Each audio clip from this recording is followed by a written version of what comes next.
kemarin waktu tanggal 11 bulan 11 2020 saudara kita Joy melahirkan anak yang kedua ya. Tanggal 11 bulan 11 itu juga bosnya bisnis online Alibaba dikatakan dia hari itu luar biasa sekali bisnisnya ya. 4.000 pesawat plus kapal kargo untuk mengirimkan produk yang dibeli online ke seluruh dunia. Wow ya, luar biasa. Promo 11.11 itu luar biasa ya. Di sini ada nggak yang langsung belanja karena bebas ongkir gitu ya? Ya. Akhirnya kita terjebak karena biar nggak perlu, tapi karena bebas ongkir, karena promo, akhirnya kita beli. Nah itu yang namanya jebakan-jebakan ya. Terus vaksin juga ya. Vaksin COVID-19 itu beraneka ragam. Sinovac yang katanya akan di launching tiba-tiba ditunda ya. Dan kalau kita ikutin semua, memang sepertinya ini semua permainan bisnis yang memang sangat menggiurkan gitu ya. Permainan bisnis yang sangat menggiurkan karena luar biasa, dibeli seluruh dunia, orang berebutan untuk beli. Bayangkan yang dipercaya oleh WHO yang bisa mengeluarkan vaksin itu kayaknya kayak apa gitu ya. Nah terus alat rapid test ya, pernah di DPR itu sampai bertengkar hebat karena ternyata itu cuma dibisniskan. Kalau kita baca lagi, ternyata alat rapid test itu memang sangat tidak akurat gitu. Ada orang yang di rapid ternyata di swab dia positif gitu ya. Jadi semua berita itu simpang siur. Nah, berita yang simpang siur itu kan bukankah menakutkan kita, bukankah membuat hati kita menjadi bimbang, bukankah membuat kita jadi apa yang harus kami ambil gitu ya. Tapi saya bersyukur bisa ngikutin seminar Dr. Anik, dia bilang yang penting imun tubuh kita kuat. Kita banyak berdoa, kita patuhi itu disiplin protokol kesehatan, minimal 3M. Bukan 3 miliar ya. 3M apa nih, 3 miliar ya. 3M, jaga jarak, apa? Memakai masker, mencuci tangan, menjaga jarak gitu. Ya kalau perlu kita ngobrol-ngobrol nggak usah sentuhan lah, ya. Kecuali suami istri bahaya benar kalau social distancing terus ya.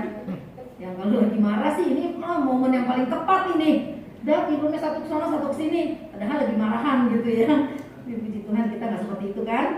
Nah, terus kita lihat Bang Koyib udah pulang ya. Bang Koyib sekarang udah pulang ya. Jadi dia udah nggak kemana-mana ya. Tadi saya dapat berita yang sangat-sangat baik sekali. Kan kita kemarin bilang begini ya, banyak tuh teman-teman saya kan juga pada suka politik ya. Kok polisi begitu ya? Kok didiamin aja begitu ya? Cuma sampai kayak semut begitu ya. Kan ini kalau nggak ada yang menggerakkan kan nggak mungkin gitu kan ya. Ternyata memang Brigjen Tribudi Utomo itu memang dia punya trik tersendiri untuk mengamanin itu semua. Wah seru deh kalau baca pokoknya ya. Tapi yang penting kita dilindungi oleh Tuhan yang Maha Kuasa itu, amin. Lalu si Bang Toyib udah pulang. Terus pernyataan Paus Fransiskus ini semua terjadi dalam bulan November ya. Yang bagi dia saya berani sebut nama karena itu memang udah viral di media sosial gitu kan ya, di mana-mana juga udah dibahas, sampai Gilbert Lumondong aja juga membahas itu secara khusus yang membenarkanlah pernikahan sejenis itu untuk agama Katolik gitu ya. Dan yang terakhir lagi saya dapat apa? Child abuse ring. Ringnya ini bukan ring cincin, tapi jaringan pelecehan seksual anak-anak. Seru banget ini. Makanya kita jagalah anak-anak kita ya, apalagi anak-anak perempuan. Kita udah ajar dari kecil duduk jangan sembarangan ya. Biasakan dia pakai itu, kalau udah pakai rok pendek-pendek tuh pakai hotpan lagi dalamnya. Anak-anak kan duduk sembarangan. Sekarang ini manusia zaman sekarang ini nalurinya saya pikir-pikir udah seperti separuh binatang gitu. Kalau saya baca yang terakhir anak umur 9 tahun atau 12 tahun itu yang diperkosa 3 laki-laki. Sampai bacanya gemeteran, ya, gemeteran. Kenapa 9 tahun belum ngerti apa-apa, terus diperkosa? Coba bayangkan, itu bukankah setengah manusia setengah binatang gitu loh ya? Nggak melihat ini anak kecil yang belum ngerti apa-apa gitu.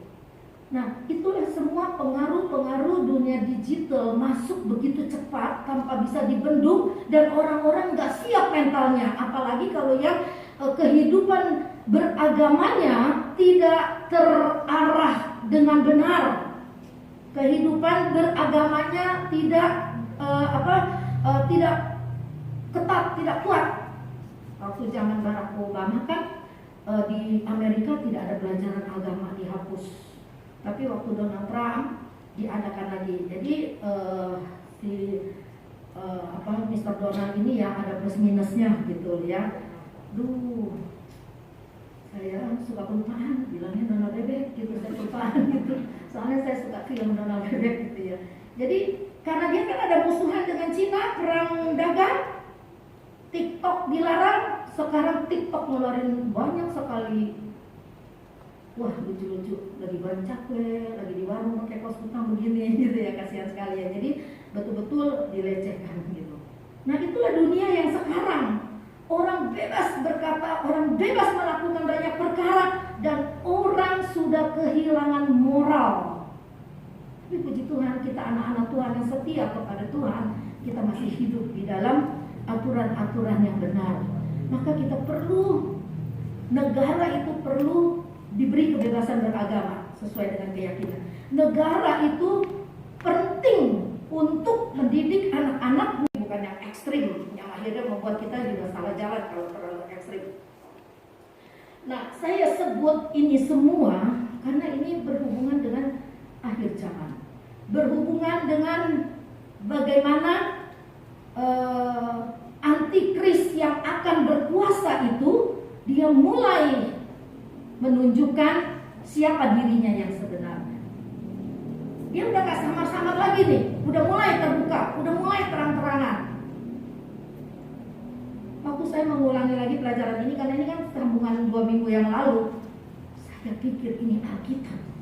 Ini Alkitab udah lama gitu loh ya, udah lama banget, udah ribuan tahun, ditulis oleh orang-orang yang dibunuh oleh Roh Kudus.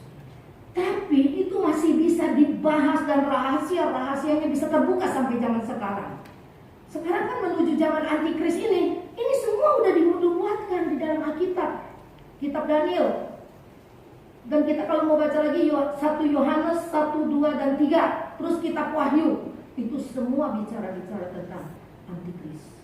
Bukan mau menakutin, tapi kita memang sudah ada di fase yang seperti itu. Belum masa antikris, tapi kita sudah mulai berjalan menuju ke sana. Dia udah menunjukkan taringnya. Nanti pelan-pelan kita bisa melihat dan menafsir sendiri. Wah, ini begini. Nah, coba diulangi lagi sedikit bagi yang belum datang gitu, gambar-gambarnya mungkin boleh kita lihat lagi. Antikris itu, krisnya adalah Kristus, berasal dari dalam bahasa Yunani Christos, dalam bahasa Yunani maksud saya disebutnya Kristos, dalam bahasa Ibrani Masaya ya, atau Mesias, artinya yang diurapi. Jadi antikris berarti anti yang diurapi. Nanti ini kita lihat siapa yang anti dengan yang diurapi itu. Apakah ini gambarnya, coba saya ini yang minggu lalu. Nah, apakah ini angka 66? Kemarin kita udah belajar.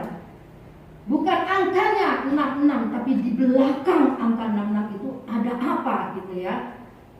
Gambarnya aja muka singa yang jelek banget gitu ya. Barcode. Nah, ini juga kan barcode itu nanti kan satu penyatuan mata uang. Nah, barcode ini yang bisa bikin kita belanja apa-apa, barcode scan semua sudah oke. Lanjut dengan cepat aja karena ini udah pernah. Ini Bill Gates ya, namanya dijumlahkan dalam bahasa Ibrani adalah 666. Apakah dia antikris? Kita nggak bisa sebut juga dia antikris, sebab nanti kita belajar dari ayat-ayatnya lagi. Komputer juga penghitungan Yahudi, gematria itu dihubungkan dengan huruf dan angka Kenapa jumlahnya 666? Ini kan semua otaknya orang Yahudi gitu ya. Jadi mereka semua hitung dengan huruf-huruf itu. Nah, microchip nanti saya beri penekanan di sini. Kenapa di dahi dan di tangan? Tadi kan kita mau datang kan semua udah ditembakkan atau itu ya. Ada yang belum ditembakkan gitu. Nggak sah itu masuk ya. Internet www.666 searching Google Antichrist. Ini semua lanjut. Warning 666 is coming ya. Sedang datang. Tadi nanti kita baca ayatnya. Dia sedang datang dan dia sudah ada. Lanjut yang ini nggak usah dulu. 66 di dahi dan tangan ya. Pengikut antikristus dikuasai oleh mamon. Mamon itu duit. Pikiran dan perbuatannya adalah hal-hal materi dan kekayaan. Jadi angka 666 memang dia menjadi simbol nanti dari antikris, tapi sebetulnya bukan angka 66 yang kita takutkan. Adalah kecintaan akan duit. Itu yang bikin orang melakukan segala perkara. Ya, untuk melindungi duit aja ya, duit yang begitu banyak orang bersedia mengorbankan satu negara. Ini kan ada orang yang baik bisa memerintah dengan baik digoncang sedemikian rupa. Untuk apa? Bukan untuk menyatakan kebenaran, tapi untuk menutupi dirinya dan untuk melindungi kekayaannya. Jadi kebenaran itu sekarang menjadi barang yang sangat mahal dan susah didapat, karena siapa yang mau berlaku benar akan didarderdor ya. 66 adalah simbol penafsiran kekalahan antikristus terhadap Kristus. Kenapa? Karena angka 6 itu angka manusia. Manusia diciptakan pada hari ke-6, maka dia disebut angka manusia. 7 adalah angka Kristus ya. Jadi kenapa 7 disebut angka Kristus? Selalu Tuhan kalau memberi perintah, membuat sebuah peraturan di dalam bait suci, di dalam hal-hal akhir zaman, semua pakai angka 7. 7 cawan, 7 sangkakala, 7 kaki tiang, 7 murka Allah, 7 hari, 7. Jadi 7 itu adalah angka Tuhan, 66 adalah angka manusia. Di Alkitab angka 66 hanya 2 kali disebut, itu waktu Salomo. Orang raja-raja membawa upeti untuk Salomo itu sejumlah 666 talenta, yang bukan talenta talent kita punya keahlian, bukan, tapi ukuran berat. 666 talenta itu sekitar 23.000 ton. Kemarin kita hitung-hitungan emas, kalau dirupiahin sekitar 17 triliun gitu ya. Wah, banyaknya luar biasa. Setan selalu meniru kealahan Bapa, Anak, Roh Kudus. Iblis adalah nabi palsu. Oke, sampai di sini saya. Oh iya, ini masih ada ya. Jadi mengenai dahi, 2 minggu yang lalu saya ulangi lagi sedikit. Kita baca di dalam Ulangan 6 ayat 49 tentang tanda pada tangan dan dahi. Dahi bicara pikiran, tangan adalah perbuatan. Wahyu 14 ayat 1 juga katakan di dahi itu. Kenapa harus di dahi? Di dahi ada nama Anak Allah, ada nama Bapa, Anak dan Roh Kudus, ada nama Yahweh di sini. Ya, jadi iblis dia tadi kan dikatakan dia meniru kealahan Allah, maka dia pakai apa yang Tuhan katakan, perintahkan kepada Israel. Shema Israel, Allah itu Tuhan dan Allah itu Esa, dengarkanlah. Jadi Tuhan keluarkan perintah, engkau harus mengasihi, engkau harus ajarkan berulang-ulang kepada anak, dikala duduk, dikala tidur, berjalan, atau dimanapun di kendaraan, ajarkan itu. Jadi iblis tiru itu harus di sini. Jadi kalau tidak ada tanda di sini di dahi, seperti yang Tuhan perintahkan kepada orang Israel, maka iblis meniru supaya di sini pikiran kita adalah kepada uang, duit. Karena di balik 66 adalah mamon. Nah, sekarang kita masuk kepada lanjutannya. Siapa antikris itu? Kemarin kita baru sampai nomor 1 ya. Siapa antikris itu? Siapakah antikris itu? Kita baca ulang 1 Yohanes 2 ayat 18. Ini dibawain secara sederhana supaya kita mudah mengerti ya. Sebetulnya ayat-ayatnya banyak, tapi aja. 1 Yohanes 2 ayat 18 berkata seperti ini. Anak-anakku, waktu ini adalah waktu yang terakhir. Dan seperti yang telah kamu dengar, seorang antikris, singular sendiri, satu, seorang antikris akan datang. Sekarang telah bangkit banyak antikris, ya, plural, jamak, ya. Itulah tandanya bahwa waktu itu benar-benar adalah waktu yang terakhir. Memang mereka berasal dari antara kita, tetapi mereka tidak sungguh-sungguh termasuk pada kita. Sebab jika mereka sungguh-sungguh termasuk pada kita, niscaya mereka tetap bersama-sama dengan kita. Tetapi hal itu terjadi supaya menjadi nyata bahwa tidak semua mereka sungguh-sungguh termasuk pada kita. Kita. Yang pertama adalah memang mereka berasal dari kita. Artinya dari saya dan saudara, di antara kita. Nah, kalau kita baca di kitab Wahyu juga nanti, ukurlah bait suci Allah dari dalam. Diukurnya dari dalam dulu, dari dalam. Dan kalau kita lihat Tuhan waktu menghardik orang-orang Farisi, ahli Taurat di dalam Matius 23 atau 24 gitu, Tuhan bilang apa? Engkau seperti cawan atau pinggan yang kelihatannya mulus, kelihatannya bagus, seperti kuburan. Ada lagi lebih dahsyat lagi, seperti kuburan, luarnya putih, tapi dalamnya tulang belulang, bangkai busuk. Itu bicara apa? Itu bicara kemunafikan. Berarti kemunafikan itu bukan ada di luar sana, bukan. Kemunafikan itu ada di antara kita. Ngeri kan ya? Ngeri kalau belajar firman Allah. Tapi kita harus belajar supaya kita mengerti. Ketika kita menjadi orang munafik, kita cepat sadar, oh ya Tuhan, aku sebetulnya seperti firman yang dikatakan, aku tuh orangnya munafik banget. Ya enggak? Kepura-puraan kita tuh orang nggak tahu, yang tahu cuma kita dan Tuhan. Nah, dengan belajar ayat firman, kita memperbaiki diri kita sedikit demi sedikit. Ya, itu berasal dari kita. Dan yang pertama kan dia bilang begini ya, kita dulu ya, saya ulang sedikit.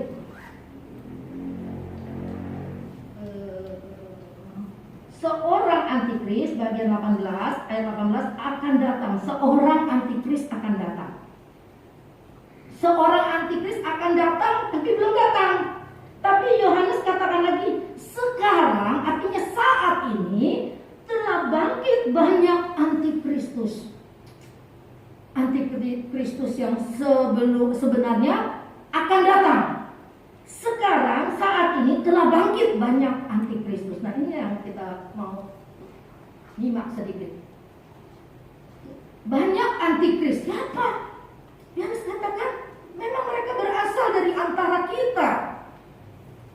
Dulu pengkhotbah kan banyak ya, ada yang ngaku guru Alkitab, dulu guru sekolah teologi, tapi sekarang jadi antikristus, berganti jubah, menjelek-jelekan Tuhan yang dulu diagung-agungkan, lalu menyesatkan banyak orang.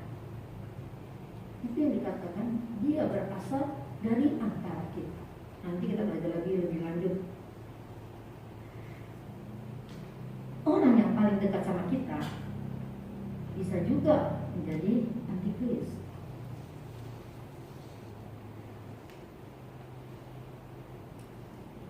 Jadi kita mesti ingat, seperti waktu Paulus bilang begini, kesombongan, kebanggaan akan diri kita itu bisa menjadikan kita orang yang munafik. Ya. Maka waktu 2 minggu yang lalu juga saya katakan, jangan bangga dengan diri kita saat ini, jangan bangga dengan posisi yang kita miliki saat ini. Semua bisa berubah dengan sekejap. Saya saksikan ya, beberapa teman-teman saya sekarang ya, kita saling bantu-membantu.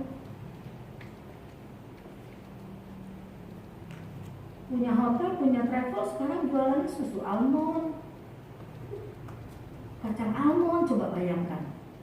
Tapi nggak gengsi. Punya usaha besar, sekarang jualan cincau. Ini bukan kata orang, Ini teman saya sendiri, itu orang-orang kaya semua.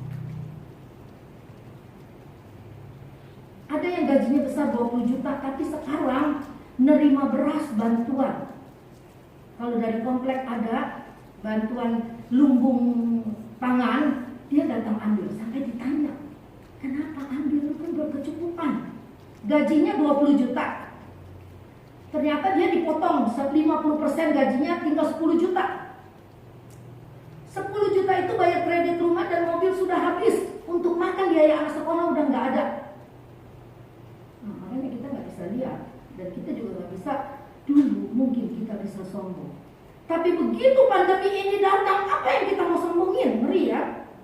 Makanya kita harus belajar firman sungguh-sungguh dan kita koreksi diri. Belajar bersyukur kepada Tuhan. Kalau hari ini susah nggak apa-apa. Yang penting Tuhan pelihara. Memang zamannya seperti ini, nggak usah disesali. Jadi ada seorang ibu juga telepon saya sampai panjang. Saya lagi belajar panjang. Teleponnya tapi dia curhat, saya ikutin. Dulu begini. Aduh dulu. Dia nyesel sekali. Dulu begini. Saya bilang udah jangan disesali yang dulu. Dia tidak akan pernah kembali lagi. Yang ada sekarang yang kita jalani, bagaimana nih mensyukuri hidup yang pas-pasan, hidup yang memang lagi sulit, hidup yang penuh dengan tantangan. Nah itu Rasul Paulus bilang begini, bukan langkah pertama yang menentukan, tapi langkah terakhir. Bisakah kita setia di dalam masa pandemi ini? Rasul Paulus punya moto, kalau aku berlari mencapai sampai garis finish. Kalau aku berjuang sampai aku menang. Saya kalau ngomong ini nih ya, itu menyemangati diri saya sendiri, betul. Aku harus berlari sampai garis finish. Jangan di tengah jalan, aduh ngikut Tuhan Yesus sudah 20 tahun cukuplah. Sekarang aku mau ganti lagi lah yang lain. Jangan, kasihan banget. Kan ada orang yang seperti itu. Nah, Yohanes bilang dia ada di antara kita. Kita koreksi diri dengan firman Tuhan. Jangan dengan orang. Kalau orang lain kita bisa marah. Ngapain lu ngurusin gue gitu kan ya? Belajar daripada firman. Yang cepat. Kedua, siapa antikris? Kita baca ayat 21. Tetap di 1 Yohanes 2 ayat 21. Ayat 21 bilang begini. Aku menulis kepadamu bukan karena kamu tidak mengetahui kebenaran, tetapi justru karena kamu mengetahuinya dan karena kamu juga mengetahui bahwa tidak ada dusta yang berasal dari kebenaran. Ayat 22. Tidak ada dusta yang berasal dari kebenaran ya. Ayat 21, ayat 22. Siapakah pendusta itu? Bukankah dia yang menyangkal bahwa Yesus adalah Kristus? Dia itu adalah antikris. Jadi kalau malam ini kita belajar tentang antikris, itu bukan karena kata saya. Firman Tuhan dengan jelas katakan. Ya, siapa pendusta itu? Bukankah dia yang menyangkal bahwa Yesus adalah Kristus? Ya, siapa? Saya kasih judul yang nomor 2 tadi. Saya ini apa? Pendusta. Ya, yang nomor 2 antikris itu siapa? Antikris itu pendusta. Hidup dan mulutnya penuh dusta. Apa dusta itu? Dusta itu udah diperhalus kata-katanya. Pembohong. Jangan ada dusta di antara kita. Lagu ini ya terkenalnya waktu zamannya Pak Sudomo. Jangan ada dusta di antara kita. Apa lagunya Dewi Yul itu? Coba bayangkan. Orang yang suka berbohong, ya saya lebih senang bilang berbohong lah. Orang yang suka berbohong, saya udah lihat banyak. Dia akan diikat oleh kebohongannya. Karena apa? Untuk menyelamatkan dia udah ketahuan berbohong. Bukan bertobat, tapi dia makin berbohong untuk menutupi kebohongan dia. Berbohong ke kiri, ke kanan, ke depan, ke belakang, berbohong. Akhirnya ada di dalam lingkaran kebohongan. Itu yang disebut pendusta. Hidup dan mulutnya penuh dengan dusta. Iblis seperti itu, dia akan berdusta. Dia akan mengelabui kita. Dia akan memberikan kepada kita janji-janji yang manis. Enggak apa-apa. Seperti waktu dia memperdaya Adam dan Hawa di Taman Eden. Bermainnya di pikiran. Ya. Maka Ulangan 6 nanti microchip itu ditanam di pikiran, di sini, di dahi dan di dada. Kan Tuhan bilang itu taruh di dahi, taruh di tangan untuk kita fokus.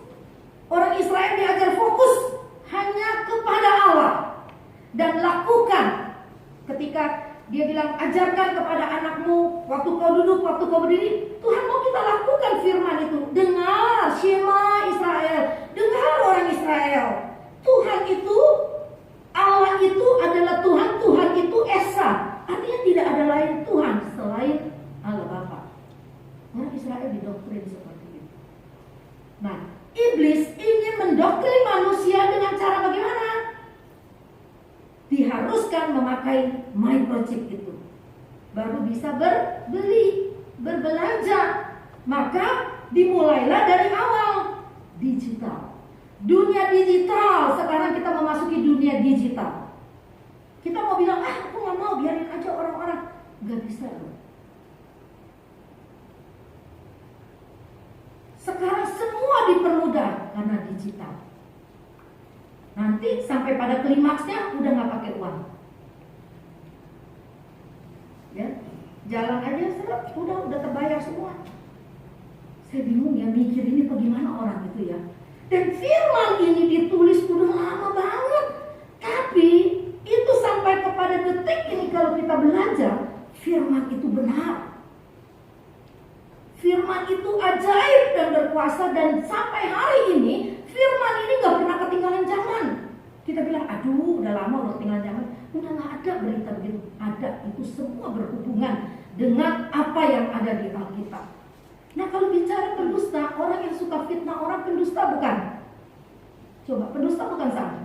Fitnah orang pendusta loh. Makanya ada istilah begini, fitnah lebih kejam daripada pembunuhan. Karena dengan fitnah orang dibunuh secara perlahan-lahan.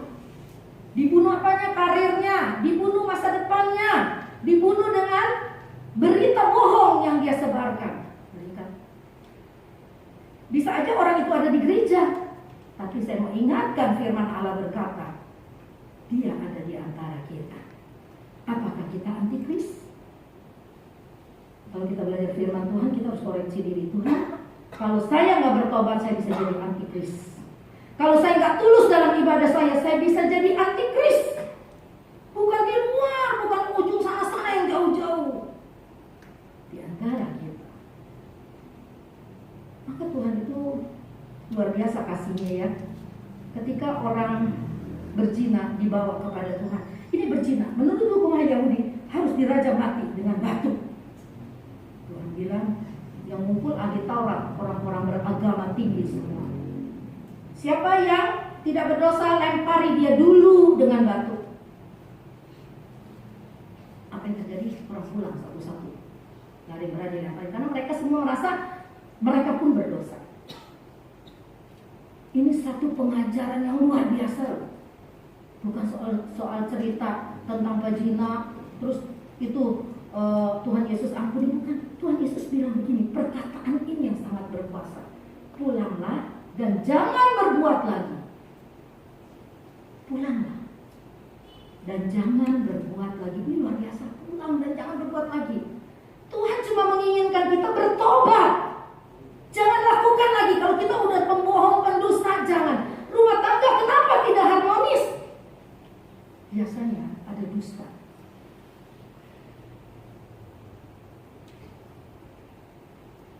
Ada dusta. Ada dusta. Kalau tidak ada dusta, saling percaya, semuanya enak. Kalau ada dusta, ditutupin handphone, dikunci, nggak boleh orang buka, istri pun nggak boleh buka. Begitu buka, perang besar, perang dunia terjadi. Cuma gara-gara buka handphonenya dilihat. Ada teman saya sampai nggak tidur semalaman jaga suaminya pada waktu lagi tidur, nyolong HP-nya. Pokoknya yang saya ceritain itu semua bisa nyata lah. Tapi bukan di antara kita ya. Sampai nggak tidur, kata saya, iya. Soalnya kalau dia nggak tidur, gue nggak bisa lihat handphone dia. Karena udah nggak ada kepercayaan. Kenapa nggak ada kepercayaan? Karena ada dusta. suaminya ada will wanita idaman lain. Terus dia buka. Saya bilang, repot ya kalau udah begitu. Curiga. Diikuti. Akhirnya berpisah juga saat ini. Tapi belum bercerai, berpisah, udah bertahun-tahun berpisah. Dua-dua banyak duit. Termasuk kayak orang kaya lah, banyak uangnya, banyak propertinya banyak. Kenapa itu bisa terjadi? Karena ada dusta. Iblis bikin kita jadi pendusta. Tuhan mau kita bertobat, jangan lakukan lagi. Tuhan tuh pesannya enak loh, ringan. Makanya dia bilang, marilah datang kepadaku, kuk yang kupasang itu ringan. Cuma bilang pulang dan jangan berbuat lagi. Tapi kan kita manusia ini debil ya kan? Enak berbohong. Istri nggak tahu, suami nggak tahu.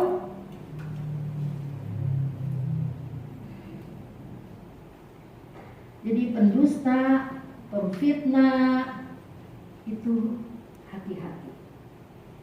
Kita bisa jadi antikris. Kita mungkin di gereja duduk, minggu ke gereja, holy-nya tuh cuma minggu 2 jam. Nggak tahu 2 jam yang jam 10 sampai jam 12 atau yang jam setengah 6, setengah 7 sampai jam 8. Itu holy banget benar-benar. Nyanyi angkat tangan, doa, khusyuk. Tapi begitu pulang ke rumah, nggak pernah doa, nggak pernah baca firman lagi, udah lagi cara-cara dunia semua yang dia pakai. Sampai setan bilang begini. Ini sih karangan saya doang ya. Setan bilang begini ya. Ih, ternyata lebih serem dari kita ya, lebih lihai dari kita. Setan sampai bilang begitu ya. Ini sih saya cuma kira-kira doang gitu ya. Dilihat anak Tuhan yang hari Minggu holy-nya luar biasa, tetapi setelah itu luar biasa jahatnya, sampai setan minder. Setan bilang, ih ternyata dia lebih licik dari kita. Apakah dirangkul sama setan? Dirangkul. Banyak orang kagak sadar dia ada dalam jebakan iblis. Makanya kalau orang jahat sama kita udah gak usah dibales. Kalau orang fitnah kita udah gak usah dibales. Kalau orang jelek-jelekin kita udah gak usah dibales, doain aja supaya dia bertobat. Mungkin bertobatnya bukan dari kita, karena kita gak bisa nasihatin orang itu, tapi bertobatnya dari firman Allah. Sebab firman Allah ketika dibentangkan, dia pedang bermata dua. Dia menusuk kepada saudara dan dia juga menusuk kepada saya sebagai pemberita. Kita sama-sama dibersihkan oleh Tuhan. Ngeri ya, zamannya memang mengerikan. Makanya saya bilang kalau orang masih menebar kebencian, orang masih ngejelek-jelekan orang lain, orang masih aja musuh-musuhan, ini jangan lagi deh saya bilang. Kenapa? Ini pandemi loh, virus di mana-mana. Sampai tadi teman saya ada yang bilang ini, laki gue tuh ya sekarang nggak ke kantor. Kenapa? Parnonya bukan main. Semua diatur dari rumah. Takut sama virus. Sadar gak sadar kita bisa berkata seperti ini. Kematian itu begitu dekat sama kita loh. Kematian itu begitu dekat.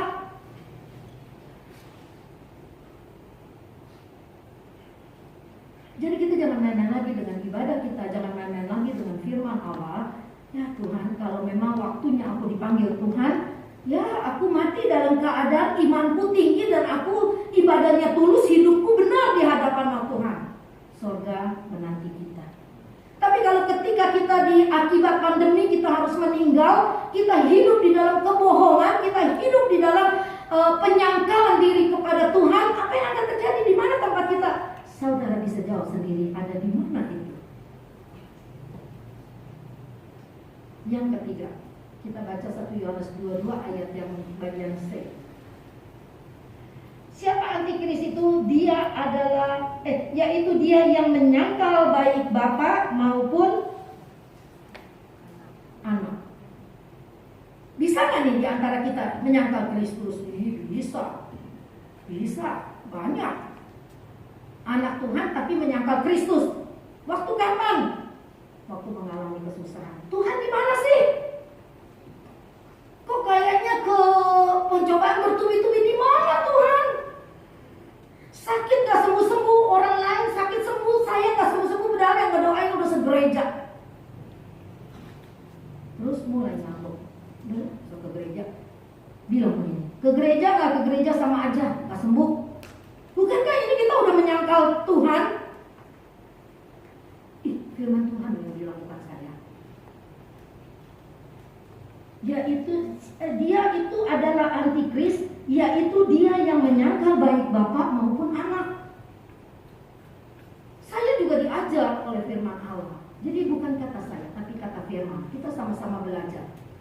Bisa kita orang Kristen menyangkal Kristus tanpa kita sadari ketika kita meragukan keberadaan dia. Ketika kita meragukan ada nggak Tuhan itu. Kok kayaknya masalah nggak selesai-selesai. Jangan ya. Saya nasihati jangan, tetap. Biarpun masalah nggak selesai-selesai, kesusahan itu bertubi-tubi. Kita ingat pujian yang mengatakan dia tak pernah lepaskan tanganku. Itu lagu kesukaan saya. Saya kalau lagi nyanyi itu ya, saya tutup mata saya ingat, oh, Tuhan lagi tutup tangan saya. Dia nggak pernah lepaskan saya. Ya, jadi setiap hari saya bisa rasakan pemeliharaan dia, walaupun hidup saya mungkin harus jatuh bangun, banting tulang, nggak apa-apa, tapi pemeliharaan itu pemeliharaan Allah itu nyata dan ada. Nah, ini yang harus kita pahami ya. Orang-orang yang keempat, yang ketiga tadi bukan yang menyangkal keempat kembali. Ini yang ketiga ya, Sam. Yuk kita baca yang satu lagi. Yang keempat, siapakah antikris itu? 1 Yohanes 2 ayat 26. 1 Yohanes 2 ayat 26 bilang begini.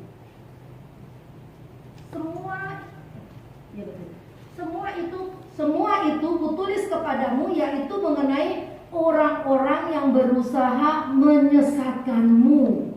Siapa yang menyesatkan kita? Tuhan Yesus di dalam Matius 24 berkata sendiri, nabi-nabi palsu itu akan menyesatkan kita. Maka kalau kita beribadah, kita cari gereja. Jangan cari gereja, di sana mujizatnya luar biasa. Lalu orang berbondong-bondong pergi mencari mujizat itu. Akhirnya menjadi gereja yang diidolakan. Kita nggak boleh. Ketika kita datang ibadah, yang kita cari adalah, yang kita idolakan adalah Yesus Kristus. Ketika kita percaya dia, maka ada mujizat setiap hari. Amin. Ada mujizat setiap hari. Ada orang kecelakaan ternyata nggak apa-apa. Bukankah itu mujizat? Ada orang dipecat malah dia naik jabatan. Bukankah itu mujizat? Ada banyak hal, orang cuma berdoa aja penyakitnya hilang, dia bisa sembuh. Tapi memang dalam keadaan tertentu ada yang tidak disembuhkan, bukan tidak disembuhkan, belum disembuhkan Tuhan. Ada sebuah proses yang dialami, yang sedang Allah kerjakan.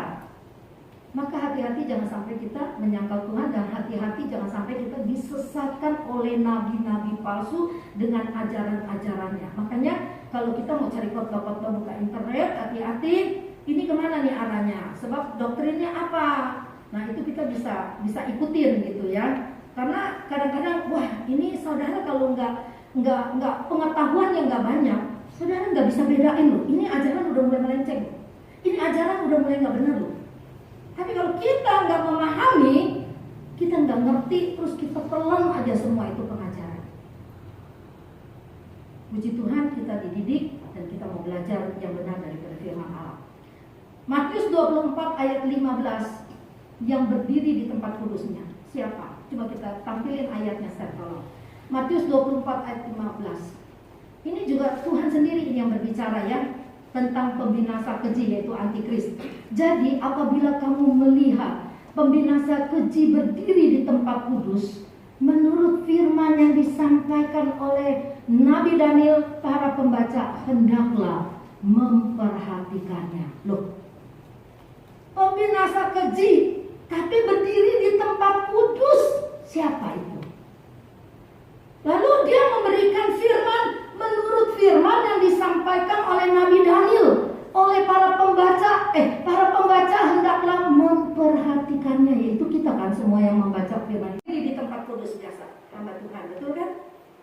Yang membawakan firman, pendeta, pastor, worship leader, ya, yang memimpin berdiri di tempat kudusnya. Tapi judulnya adalah pembinasa keji. Wow, meriah. Bukankah perkataan Yohanes betul? Mereka berasal dari kita, artinya dari dalam loh. Dari dalam nanti muncul itu pembinasa keji itu. Yang berdiri di tempat kudusnya. Bisa jadi hamba Tuhan. Karena dia punya otoritas. Berdiri di sini mengajar. Seperti saya ada otoritas dari gembala sebagai ketua, saya mengajar. Tapi kalau saya tidak hati-hati, saya sombong, saya menafsir sendiri firman Allah, akhirnya menjadi sebuah pengajaran sesat. Saya punya otoritas di sini, saya bisa mempengaruhi orang banyak untuk mengikuti ajaran saya, ternyata ajarannya sesat. Nah, ini yang disebut pembinasa keji. Antikris itu berdiri di tempat kudus. Matius 24 ayat 24 katakan, siapa dia antikris? Yang banyak melakukan mujizat-mujizat. Karena nanti iblis akan banyak melakukan mujizat-mujizat. Maka kita akan tersesat kalau kita bilang, ayo ke gereja sono, mujizatnya luar biasa. Orang sakit disembuhkan, ke gereja sini mah gak pernah dengar orang sakit disembuhkan. Ayo ke gereja sono, orang miskin jadi kaya, misalnya gitu ya, misalkan gitu ya. Lalu berbondong-bondong orang pindah gereja ke sono. Hati-hati ya, biarlah kita setia kepada Tuhan, pegang yang benar firman Tuhan, banyak berdoa. Inilah masa penampian ya. Jadi saya pikir-pikir pandemi ini memang masa penampian, di mana kita akan dipilah-pilah. Yang mana yang setia, yang mana yang itu akan kelihatan ya. Puji Tuhan. Firman Allah tidak saya panjangkan. Cukup sampai di sini. Kita akan berdiri bersama-sama. Pelajaran antikris. Selanjutnya nanti kita akan mulai belajar lagi tentang Natal ya. Pranatal sudah ada. Pranatal sudah dekat. Kita akan dengar pengkhotbah Pranatal lagi yang boleh membuat kita bertumbuh di dalam Tuhan. Ayo kita sama-sama berdiri.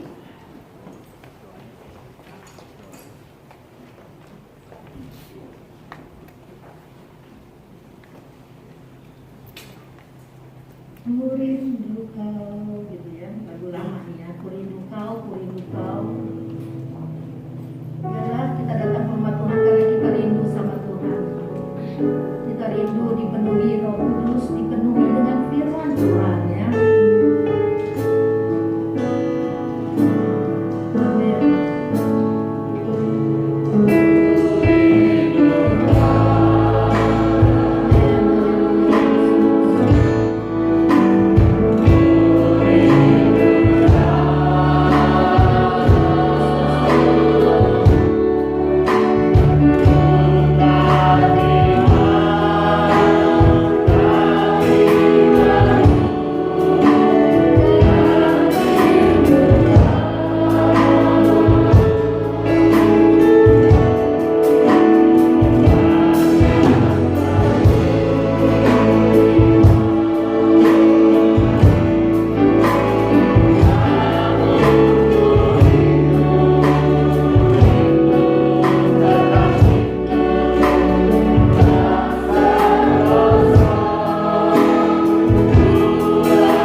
membela Engkau, Amin. yang terus memberitakan firman-Mu kemanapun kami melangkahkan kaki kami, yang terus menjadi terang dimanapun kami berada Tuhan.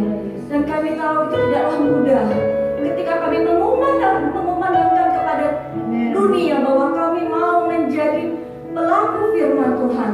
Kami tahu iblis tidak akan pernah senang. Ada begitu banyak cobaan yang akan terus menghampiri kami, tapi biarlah Tuhan berikan kami kekuatan. Biarlah Tuhan kami terus berpegang teguh kepada Engkau, berjuang sampai pada akhirnya, sampai nafas kehidupan kami habis Tuhan. Karena kami tahu Kau telah memilih kami sebagai anak-anak-Mu. Kami adalah biji mata. Terima kasih untuk firman hari ini. Biarlah itu membuat kami semakin kuat Tuhan di dalam Engkau.